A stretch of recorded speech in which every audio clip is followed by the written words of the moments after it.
Hi and welcome. This time we're going to go over ANOVA. Now ANOVA is a test we use when we want to assess if there are any statistically significant differences among means of three or more groups. So implicit in that, I've already identified two assumptions of the ANOVA test. First, the IV should be categorical and it should have three or more attributes. Second of all, the DV should be continuous, i.e. it should be something for which we can calculate a mean. There are other assumptions too. I'll refer you to another video to explore those. But those would be the homogeneity of variances. Now Excel does have a useful tool here. If we go up to a data analysis, the F-test 2 sample for variances. This helps us to decipher, to assess if there's homogeneity of variances. But remember with ANOVA, we're working with three or more groups. So this tool has limited utility for ANOVA. We're most likely going to have to make a judgment call in assessing for homogeneity of variances. We'd also want to look for outliers, and we can do that by looking at the interquartile range and data points that happen to lie significantly outside of that interquartile range. Again, refer to another video. The sixth assumption we would want to test for would be normality. And normality for each of the groups. And again, normality is not easy to test for in Excel, but we'll do the best we can to make a good enough call. I'm going to assume here, and this is a big assumption, that we have actually fulfilled all those assumptions. I actually know we haven't, but for the purpose of this tutorial, let's assume we have. And let's go on calculating the ANOVA using the Data Analysis Toolpak. So here I'm interested in characteristic 2 as my independent variable.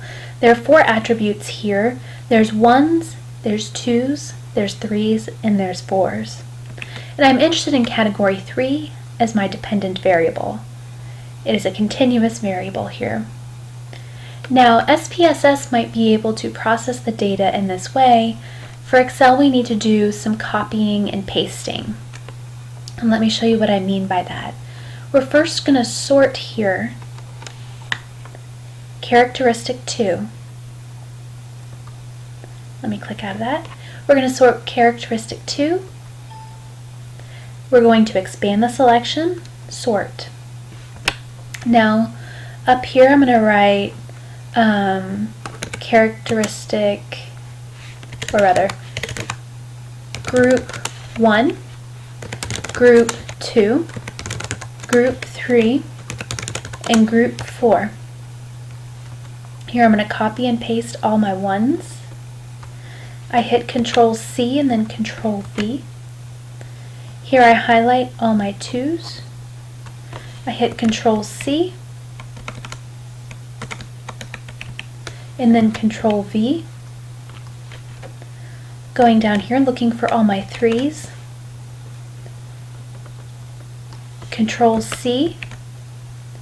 Back up here for Control V. And then finally for group 4. Control C, and then Control V. So I'm going to assume I've met all those 6 assumptions and go on about testing whether or not these means of each of these groups is statistically significant, are statistically significantly different from each other. So let's find the ANOVA. We are interested in the single factor. Right here, I'm going to select this. It gives you 2 more options. ANOVA 2-factor without replication would allow you to have more than one independent variable, and it would assume independence of observations. ANOVA 2-factor with replication would allow you to input 2 independent variables, but it would not assume independence of observations. Okay. We click OK, and it asks for an input range. This is my input range, and I click the box again. Do I have labels in the first row? Yes, I do have labels in the first row. Output in a new worksheet is fine. Alpha of 0.05 is fine, and I click OK. It runs that pretty quickly. This is my single factor. So I see here in count it indicates the number of cases that are in each of these groups, group 1, group 2, group 3, and group 4. The sum, the average. So I have averages of 30.25, 30, 30.36, and 29. Those are pretty close to each other. I'm probably just eyeballing that, not expecting to see any statistically significant differences. Let me widen this column. Here I see my sum of squares between groups with 3 degrees of freedom, my sum of squares within groups with 46 degrees of freedom, my total sum of squares 259.28, and total degrees of freedom would be 49. From there, I go on to divide, let me move my cursor here, 14.48 by 3, and I get 4.82. I divide 244.79 by 46, and I get 5.32. Then I'm going to divide 4.82 by 5.32. I get an F value of 0.90. So when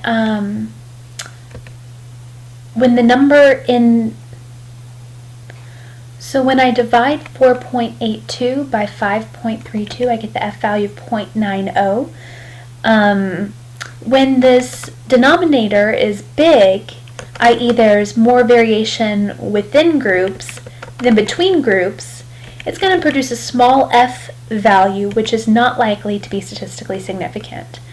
However, when this denominator is small relative to my numerator, that indicates that there is a good degree of variation between groups, and that would indicate that there is a statistically significant difference in the means of the various groups.